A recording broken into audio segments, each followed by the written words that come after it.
세상의 중심에서 사랑을 외치다. 저자 카타야마 쿄이치. 카타야마 쿄이치의 소설을 읽고 그의 작품들을 카타야마 쿄이치류라고 부르며 찾아 읽게 되었다. 알고는 있지만 자꾸만 찾게 되는 그런 무언가가 있는 글. 오래된 사진첩을 뒤적이는 듯한 애틋함이 묻어나기 때문인가? 중학생 사쿠타로와 아키는 서로 사랑에 빠진다. 내가 이 세상에 태어나고 나서 아키가 없었던 적은 지금까지 단 1초도 없었어. 내가 태어난 이후의 세계는 전부 아키가 있는 세계였던 거야.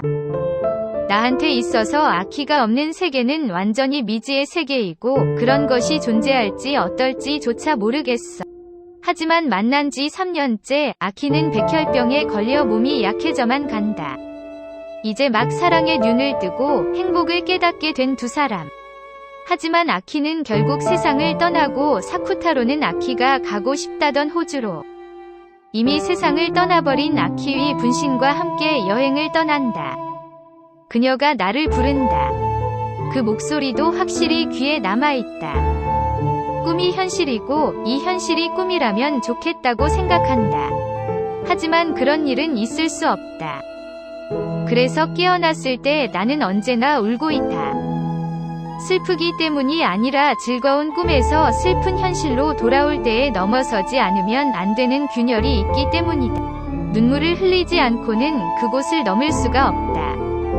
몇 번 해도 안 되는 것이다. 이들의 풋풋한 사랑이 시작되고 순수한 사랑이 커가는 장면을 아름답게 그려내고 있다. 그리고 그렇기 때문에 두 사람의 작별의 순간에 앞선 장면이 더욱 안타까울 수밖에 없다. 가장 슬픈 것이 가장 아름다운 것이라고 했던가. 전장에 피어나는 꽃이 더욱 아름다운 것처럼 순수하게 피어난 사랑이 채 여물지 못하고 쓰러져 버렸지만 이들의 때묻지 않은 사랑은 그 사랑의 결정 그 자체로 남을 수 있었다. 대단한 진보를 해온 것 같아도 사람의 마음이라고 하는 건 마음 깊은 곳에서는 그다지 변하지 않는지도 모르겠다. 이 시는 2000년 전에 지어진 아주 오래된 것이다. 내가 학교에서 배우는 절구나 율시와 같은 명확한 형식이 확립되기 훨씬 이전의 것이지. 하지만 이 시를 지은 사람의 마음이 오늘날의 우리에게도 전해져 오지 않느냐. 그건 학문이나 교양이 없어도 누구에게나 전해질 수 있는 거라고 생각한다. 아이였던 시절을 거쳐 어른이 되고 늙어간다. 하지만 작품 속의 말처럼 우리 마음속 깊은 곳에는 언제나 순수했던 그 시절의 그때를 간직하며 살아가는 것은 아닐까? 일상의 무게에 눌리고 지쳐버린 마음이 차마 돌아볼 시간을 가지지 못한 채 순수함으로 가는 길을 잊어버린 것은 아닐까?